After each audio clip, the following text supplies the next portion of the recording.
Hi, this is Carrie Motley with Promised Coaching.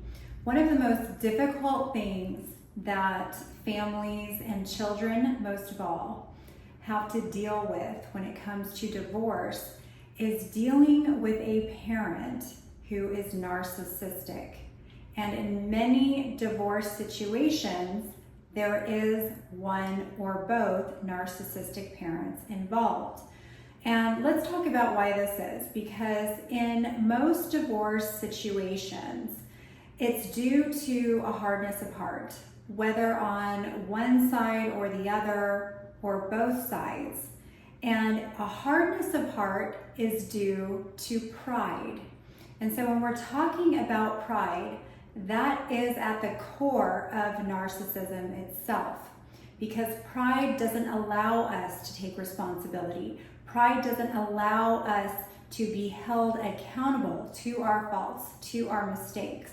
And so when somebody has so much pride in their heart that they can't show love towards their spouse, that they choose to move away from their spouse, that they choose to sabotage and destruct the marriage, well, what do you think that's going to do to the children after the fact? You probably hear the thunder in my house right now. We're having a thunderstorm. That's the South for you. So when children are involved in a situation like this, they are the brunt of all of this pride and all of this destruction that has taken place in the breakdown of the marriage and the consequences of the divorce thereafter. And so we know it today as abuse. We know it today as narcissism. But I want to go even deeper than that, because at the core of all of these issues, in narcissism, in pride, is a heart issue and extreme selfishness. And that is technically what narcissism is. It is all about self.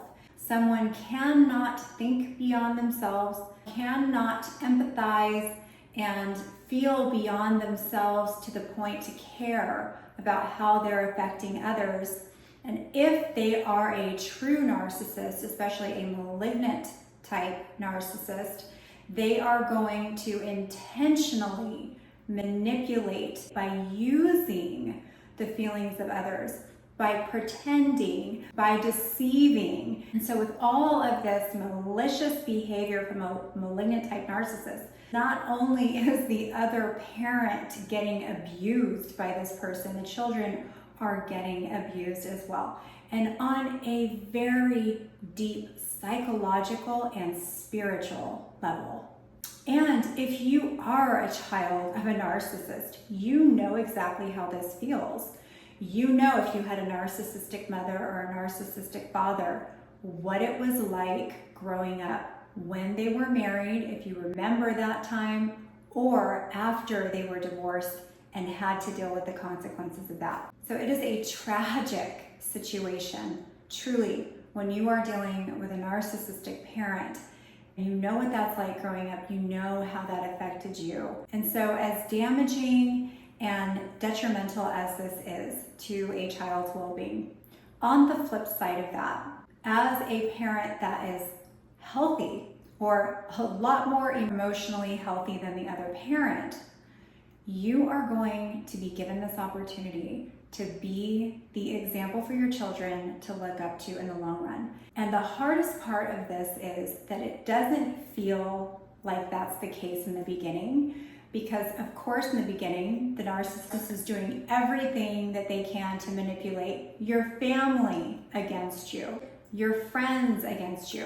And so you feel like you're in a losing battle.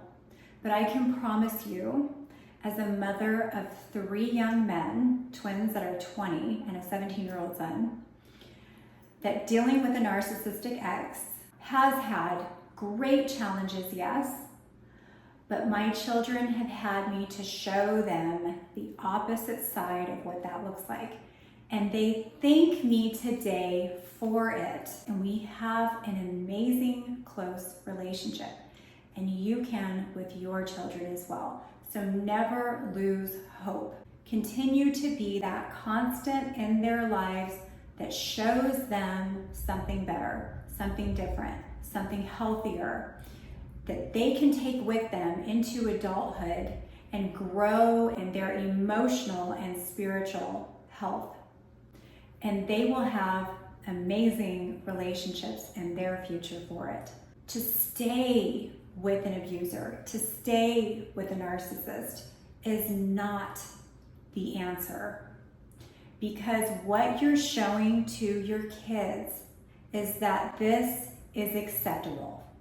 You are modeling to them that this is acceptable. And then you have to take accountability for your part in that.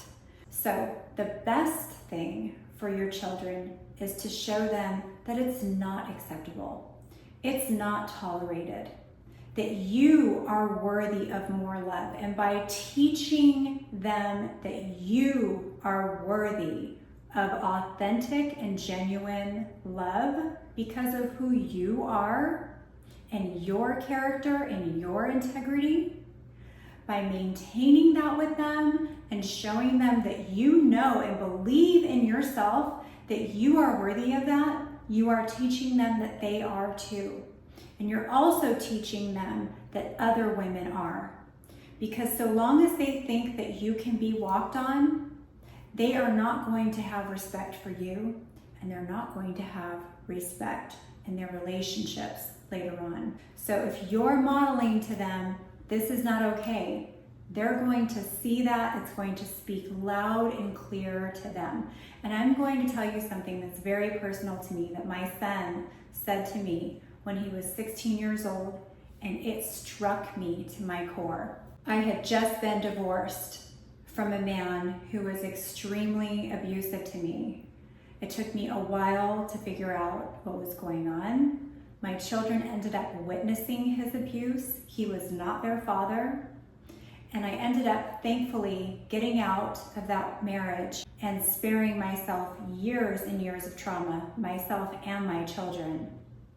But I'll tell you this, as I was recovering from that divorce, my son and I were talking outside, and I had always taught them, be with a woman who loves the Lord. Find yourself a girl who loves God more than anything, and she will love you and honor you the way that God commands, because she puts God first in her life. My son and I were talking, and he looked me straight in the face and he said, Mom, I don't want to be with a woman like you. He said, because a good Christian woman like you gets taken advantage of. And I don't want a weak woman. Those words struck me to my core. He didn't see that as a strength in me. He saw it as a weakness.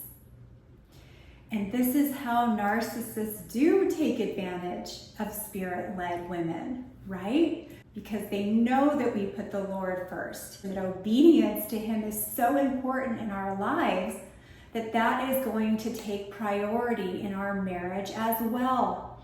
And so that's how they capitalize on control in a marriage to a godly woman. That's how horribly evil these narcissists are. But what your kids are seeing is that you are not standing in the truth. They see that you're not standing for what God really wants. And that's what He's commanded of your husband, which is to love His bride the way that Christ loved His church and gave Himself up for it. And that's the strength that your children need to see. They need to see that you can stand up in the truth of the gospel, in its true, accurate context, and not what you may have been taught by your church to lead you astray, to keep you stuck in an abusive marriage. Because the whole point of marriage is to embody and glorify the bride-Christ relationship that Christ has with his church. And if it's not doing that, not only not doing that, but it is blaspheming God, it is dishonoring God, it is showing a mockery of God, that is anything but what God would want for his child, for his beloved. So don't get discouraged if you are leaving an abusive marriage. Don't feel guilty for leaving someone who had a hardness of heart, who had a deep heart issue that held on to pride instead of love. And don't stay in a marriage that is dishonoring the Lord to a hard-hearted person that is disobedient to God.